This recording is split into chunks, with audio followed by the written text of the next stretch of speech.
Mercredi 27 janvier 2021 et c'est une date qui rentre dans les mémoires de CRTV News. Vous le savez, la chaîne a été lancée un 28 janvier. Nous sommes à la veille de l'anniversaire de CRTV News, des 3 ans de votre première chaîne d'information en continu du service public. Et pour marquer le coup, un programme très fourni est prévu demain, 28 janvier, pour le jour pour jour, le D-Day de ce 3e anniversaire. Et vous aurez en exclusivité la diffusion du tout nouveau magazine d'enquête et de reportage de l'Office et l'histoire continue.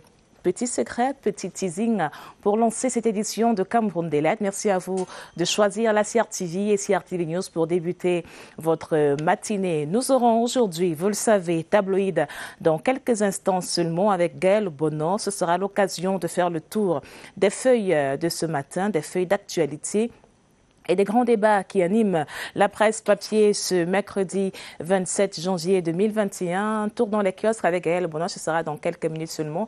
Nous aurons également notre page éco de ce matin qui va revenir sur la célébration hier mardi de la Journée mondiale des douanes, cet acteur important dans la mobilisation des recettes au Cameroun et qui contribue fortement à la politique d'import-substitution de notre pays. Donc la journée des douanes sera au cœur de notre page éco de ce matin, mais nous reviendrons aussi sur la semaine du foncier qui s'étend jusqu'à vendredi prochain. Nous parlerons politique dans cette édition de Cameroun Daylight. Et aujourd'hui, dans Politique, Séverin Legambele vous a concocté un document, comme toujours, inédit. Politique aujourd'hui va revenir sur la semaine du foncier avec la parole aux acteurs importants de ce secteur-là. Vous saurez certainement comment acquérir un titre foncier, comment s'assurer de l'authenticité de celui-ci. Ce sera dans Politique avec Séverin Legambele. Puis, vous le savez, depuis le début du championnat d'Afrique des Nations, nous faisons une quotidienne sur Cameroun Daylight. Le quotidien du Chan sera servi par Évariste Yenga à 7h35 exactement, juste après le rappel des titres de l'actualité. Et à 7h et à 8h, décrochage à la rédaction centrale pour le point actu du jour. Voilà, brossé ce qui vous attend dans cette matinale d'information, programme fourni qui inaugure ce matin Gaël Bonon. Bonjour Gaël. Bonjour Gladys et bonjour chers téléspectateurs. Aujourd'hui, dans la presse, qu'est-ce qu'il y a? Eh bien, dans la presse ce matin, l'on parle du financement pour le vaccin contre le coronavirus en Afrique centrale et particulièrement au Cameroun. C'est une décision qui se pose à la suite de la conférence des ministres de la Santé de la CEMA qui s'est tenue la semaine dernière. On parle également de quelques problèmes techniques au sein de la Sonatrel. Les citoyens camerounais se plaignent de ne pas avoir de l'électricité chez eux. C'est tout de suite dans votre revue de presse.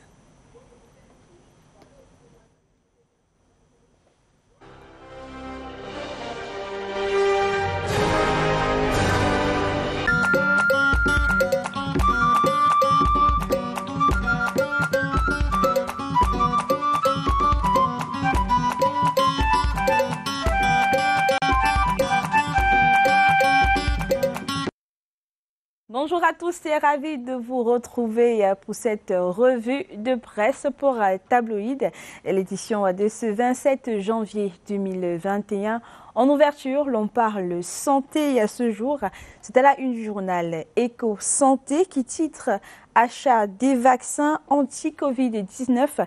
Le Cameroun en quête de financement, selon le journal Éco Santé, suite à la conférence des ministres de la Santé de la zone CEMAC. Manaouda Malachi relève que Gavi Alliance va offrir les vaccins anti-Covid-19 à 20% de la population camerounaise.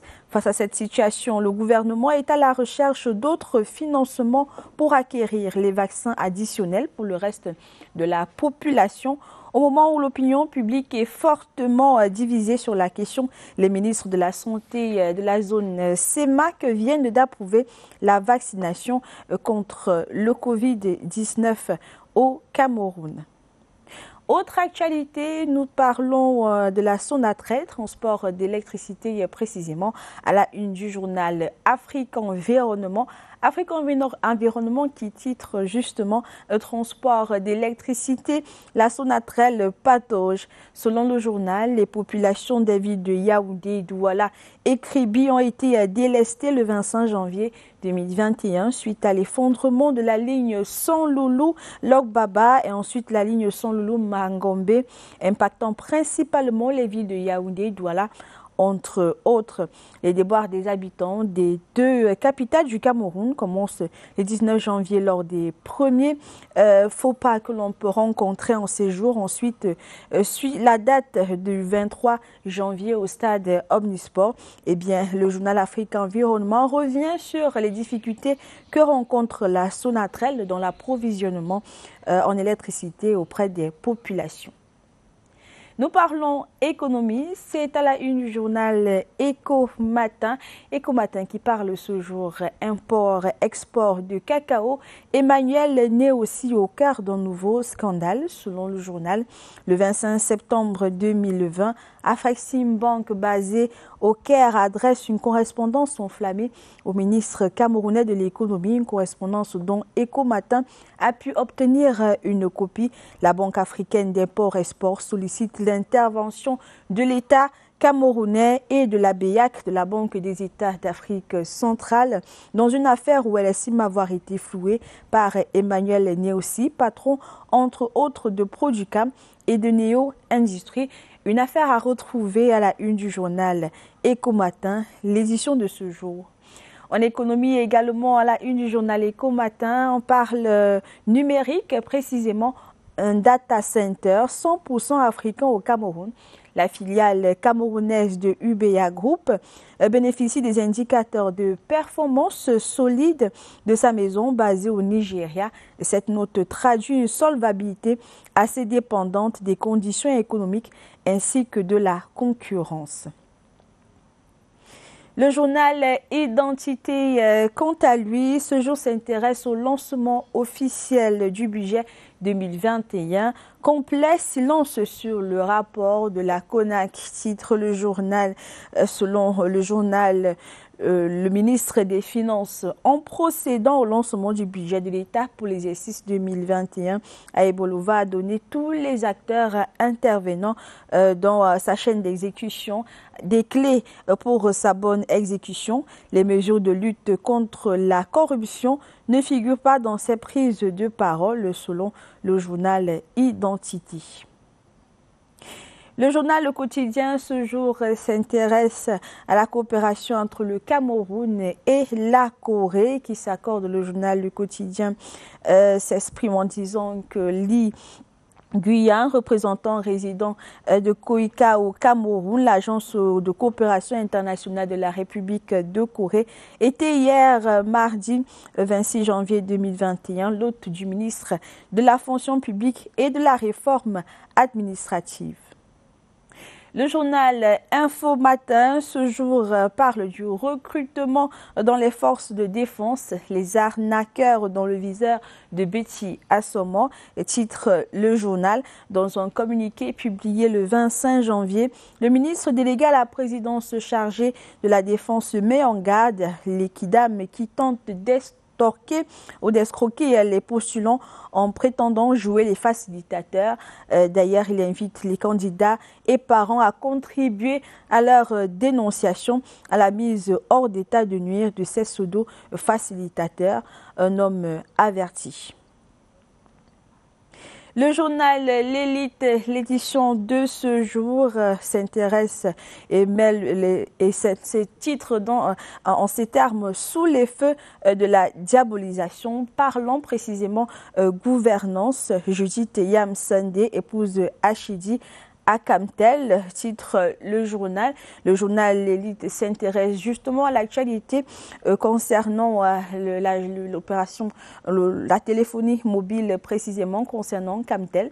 En effet, le ministre des Postes et Télécommunications, dénonçant des insuffisances réglementaires, a reproché au top management de la Cameroun Telecommunication d'avoir foulé aux pieds les directives de sa tutelle dans le cadre de la mise en œuvre d'un réseau de téléphonie mobile nommé Blue. La Cameroun Telecommunication a renvoyé le lancement des activités de son réseau mobile Blue préalablement programmé le mercredi 13 janvier 2021, ce en raison d'une divergence de vues entre l'entreprise de téléphonie mobile camerounaise et sa tutelle, le ministre des Postes et Télécommunications. La patronne de Camtel, Judith Yassandé, a par la suite décidé de tout mettre en œuvre pour lancer l'agence Blue. Malheureusement, selon le journal L'Élite, une cabale a été lancée depuis lors contre le directeur général de Camtel. Le tabloïd rassure que des conditions sont en train d'être réunies afin d'assurer une entrée réussie de l'opérateur historique dans le segment de la téléphonie mobile très attendu par les populations camerounaises. Voilà qui fait l'actualité ce jour dans nos journaux. Merci d'avoir été des nôtres et de vous procurer vos journaux.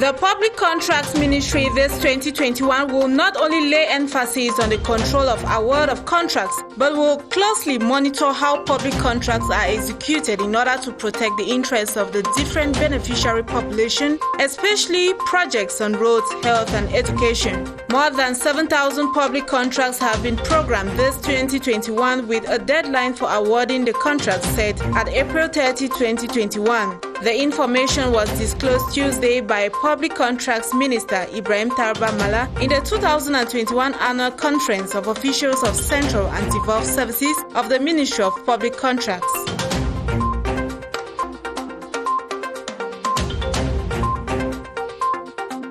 January 26 marked the 2021 International Customs Day on the theme Customs, Bolstering Recovery, Renewal and Resilience for a Sustainable Supply Chain. The commemoration at the 101 Air Force Base in Yaoundé Tuesday was chaired by Finance Minister Louis-Paul Motaze and saw the award of certificates and recognition to retired customs officers. The Director of Customs used the occasion to emphasize the efforts of the Cameroonian Customs in making commendable contribution to the sustainability of the country's economy in the face of COVID-19 and other challenges. The second edition of the Night of Ideas will kick off in January 28, 2021. The one-week event will take place in 4 cities, Yaoundé, Banjul, Garoua and Douala. The date was disclosed Tuesday at the French Institute in Yaoundé. The event will hold on the theme, Closing the Distance, coined from the COVID-19 pandemic. Leaders in the U.S. House of Representatives have officially delivered their article of impeachment against former President Donald Trump to the Senate. It is the first step beginning his trial. Et le CHAN Total Cameroun 2020 va livrer ses derniers qualifiés ce mercredi. Les derniers matchs de la poule D vont mettre en duel la Tanzanie et la Guinée, la Namibie et la Zambie. Ce sera aujourd'hui à 20h. Ce sont là les dernières rencontres avant le début des quarts de finale samedi prochain. Hier mardi, le Rwanda et le Maroc ont validé leur ticket pour la prochaine étape. Plus 8 de buts au cours de la rencontre Maroc-Ouganda, 5 buts contre 1 en faveur du Maroc, champion en titre. Et on attend que les Lions à prime rugissent sur la pelouse de Japoma samedi prochain pour les quarts de finale. Affiche Cameroun-RDC comme un match de titans à vivre à 20h ce samedi. Et si on parlait économie à présent, la page éco, ce sera juste après ceci.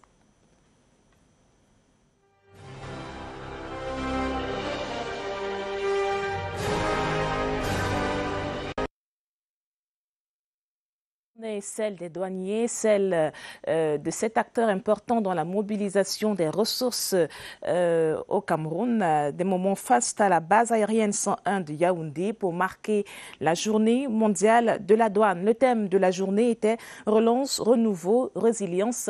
La douane au service d'une chaîne logistique durable. La cérémonie hier était présidée par le ministre des Finances, Luipol Mutazi, qui a exhorté la douane camerounaise à une mobilisation autour des objectifs assignés par la loi de finances 2021. Regardez. Base aérienne 101 de Yaoundé, ce 26 janvier 2021. L'administration douanière du Cameroun déploie son potentiel humain et vante ses performances. Avec relance, renouveau, résilience, la douane camerounaise se met au service d'une chaîne logistique durable. La 66e édition de la Journée internationale de la douane célèbre ainsi plusieurs temps. D'abord, le temps des discours pour faire le bilan de l'année écoulée. Le directeur général des douanes, Edwin Nouvaga, rassure au-delà des attentes. Ensuite, le temps des au revoir. Le personnel retraité est célébré à l'aune des loyaux services rendus. C'est le cas du commandant Joseph Poumier, dont le riche parcours impressionne et inspire la relève. Cette relève qui affiche déjà bonne figure au point de mériter des prix qui encouragent les meilleurs agents. Certains d'entre eux montent en grade et reçoivent leurs épaulettes en ce jour spécial pour la douane. C'est le temps des récompenses. Au-delà des discours élogieux, il y a des primes et cadeaux. Le ministre des Finances, Luipol Mutazi, qui préside la cérémonie, est soutenu par la présence de Rose Mbaacha, du Consupé et d'autres personnalités, dont le gouverneur Nasri Paul Béa. Et quand vient le temps des conseils, c'est encore le patron des finances qui arrose le mic de propos félicitants, rassurants et encourageants. La pandémie du Covid-19 a fait fort, mais la douane camerounaise est restée plus forte et le pas alerte de ses paramilitaires en était la preuve sur le boulevard de la Parade, servi en épilogue. Et si vous êtes propriétaire de terrain ou si vous aspirez à le devenir, cette semaine devrait vous faire être un peu plus au fait de l'actualité, puisque lundi a été inaugurée la semaine nationale du foncier. Et hier était la suite de cette hier pour la deuxième journée de cette semaine-là. Le ministère des Domaines, du Cadastre et des Affaires foncières, en partenariat avec le projet LANCAM, a poursuivi les échanges entamés. Le thème de cet événement est la gestion locale du foncier au Cameroun, défis et leçons. La rencontre s'achève vendredi prochain. Le but est de mieux gérer le système foncier camerounais pour permettre de sauvegarder la paix, avec 11 sessions thématiques pour assainir le secteur et éclaircir les dispositions légales pour acquérir un titre foncier. Revenons sur la cérémonie d'ouverture de cette semaine du foncier avec Oswald Medon. Si on lui reconnaît bien de vertus, la terre peut aussi se révéler être une source de conflits. Ce qui s'explique en partie par des textes qui ne suffisent plus à encadrer une pression démographique de plus en plus croissante. Au-delà de l'administration foncière, d'autres départements ministériels sont interpellés. C'est un atelier qui permet à tout un chacun de mieux comprendre les enjeux. Et le ministre Yébé ici a dit quelque chose de fondamental. La terre doit nous permettre de vivre en paix. La semaine du foncier charrie des espoirs pour des lendemains avec moins de conflits. La semaine du foncier 2021 a été conçue comme un temps fort d'échange pour que les grands défis soient abordés de façon croisée par les différents acteurs. Il y a un gros défi, c'est celui de concilier la gestion foncière avec l'exigence de sauvegarde de la paix et de la cohésion sociale. Mais la confiance de l'usager est le préalable à retrouver. Avec le soutien des partenaires au développement, le projet LANCAM entend contribuer à l'amélioration de la gouvernance forestière, au-delà des réformes internes au ministère des Domaines. 11 sessions thématiques vont meubler les travaux de cette semaine du foncier, dont les conclusions restent très attendues. Devenir propriétaire foncier au Cameroun est souvent un terrain jonché de ronces. Et pour le seul certificat de propriété reconnu par l'État est le titre foncier. Pourtant, c'est son authenticité qui fait foi, mais les notaires ont du mal avec certains documents qui n'ont aucune valeur juridique dans la quête à ce document important. Agnès Solange-Abessolo nous explique le chemin de croix vers le titre foncier. Il ne suffit pas d'acquérir un lopin de terre pour s'en octroyer la propriété. Seul le titre foncier fait foi. La loi précise que pour être vendeur, il faut déjà être propriétaire. Et n'est propriétaire que celui qui est en possession d'un titre foncier. Parce que c'est le seul certificat de propriété reconnu valable au Cameroun. Toutes les transactions immobilières doivent se faire en présence d'un notaire, garant de l'authenticité juridique des documents signés entre vendeurs et acquéreurs. Celui qui vend son terrain doit se présenter chez le notaire avec son titre foncier. Nous faisons des vérifications nécessaires au niveau de la conservation foncière pour nous assurer que le document qui nous a été présenté est authentique. Les cas de double vente ou encore un terrain avec 2 titres fonciers sont légion, pour ne citer que ces exemples-là. Pourtant, une mercuriale de prix de vente de terrain existe bel et bien au Cameroun. Elle est mise à la disposition des notaires pour le calcul des impôts y relatifs. Généralement, l'acquéreur verse le prix au vendeur hors la vue du notaire et les deux se présentent après chez le notaire et déclarent un prix qui est parfois en deçà de la valeur même du terrain. Tout cela pour éviter de payer les impôts parce que en fait, le prix de vente est l'assiette de calcul des impôts. Bon à savoir aussi pour les zones à risque, aucun titre foncier délivré n'est valable au Cameroun. Et les arnaques du foncier et querelles autour des lopins de terre ont souvent défrayé la chronique ces dernières années. En cause, la loi foncière de 1974 qui dispose que toutes les terres appartiennent prioritairement à l'État.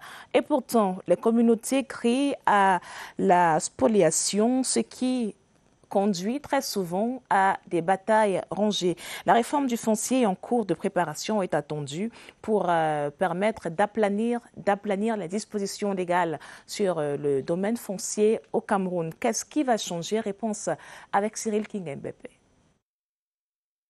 Les communautés de la Haute-Sanaga dans le centre avec le géant du sucre, celles du Ndian et de la Mémé dans le sud-ouest avec les palmeraies ou celles de la vallée du Ntem dans le sud avec la cacaoculture ont le plus souffert de certaines concessions effectuées à Yaoundé. Ce qu'on avait pensé à l'époque, c'est que ces grands espaces de terre-là étaient des espaces inoccupés.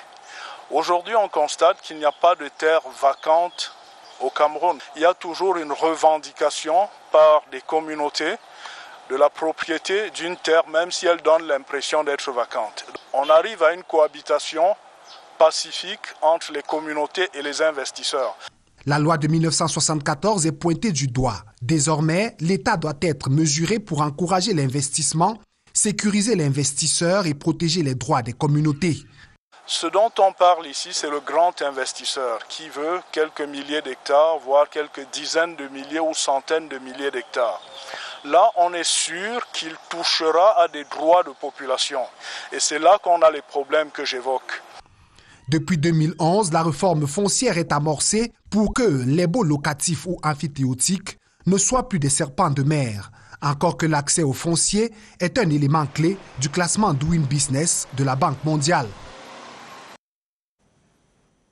Une trentaine de milliards pour stabiliser les pays du lac Tchad. Et aujourd'hui, c'est dans l'agenda aujourd'hui au ministère de l'économie. Un accord sera signé côté Cameroun et entre le Cameroun et la Banque mondiale pour cette zone importante du bassin du lac Tchad. Revenons sur une autre convention signée cette fois-là hier qui a mobilisé sur un apport d'une trentaine de milliards de l'Union européenne pour la zone du lac Tchad. Compte rendu d'Alvin Chiselzi. Les indicateurs économiques de la région du lac Tchad sont au rouge. En cause, l'insécurité ambiante. Les secteurs de la pêche, de l'agriculture et de l'élevage sont durement touchés. À cela, il faut ajouter l'impact sévère des changements climatiques. La Banque mondiale apporte son appui au projet de relance et de développement de la région du lac Tchad.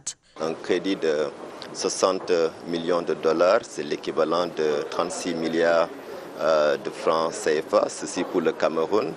Mais cela fait partie d'un ensemble plus vaste où le Niger comme le Tchad sont impliqués. L'enveloppe totale est de 170 millions de dollars. L'accompagnement repose sur 3 piliers majeurs. Renforcer la coopération sous-régionale en mettant ensemble les connaissances, les compétences, la connectivité infrastructurelle des différentes localités.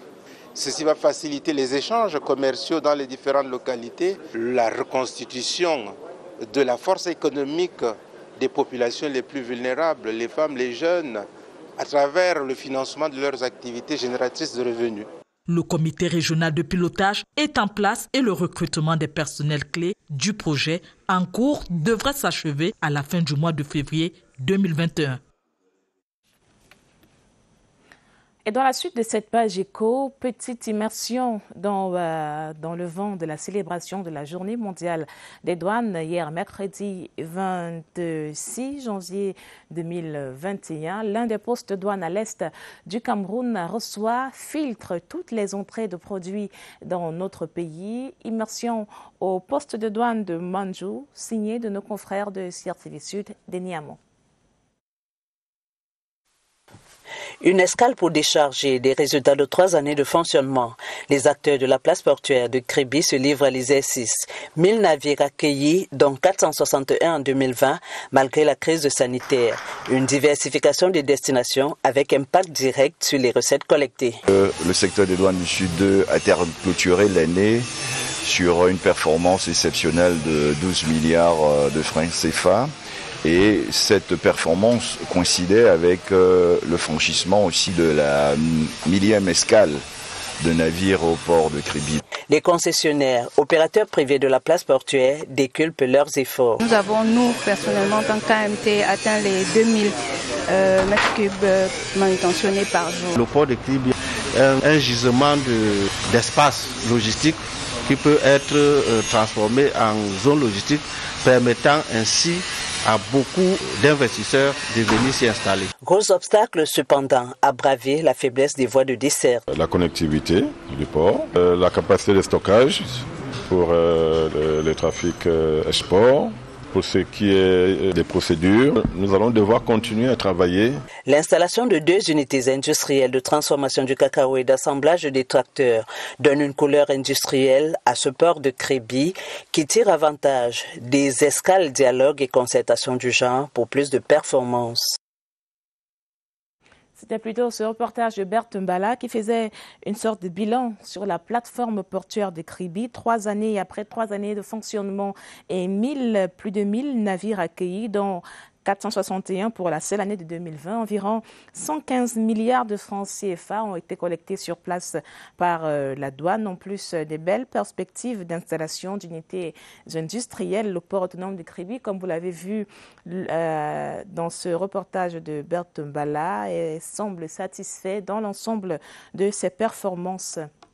Ce qui met un terme à notre page éco de ce mercredi 27 janvier 2021. À tout de suite.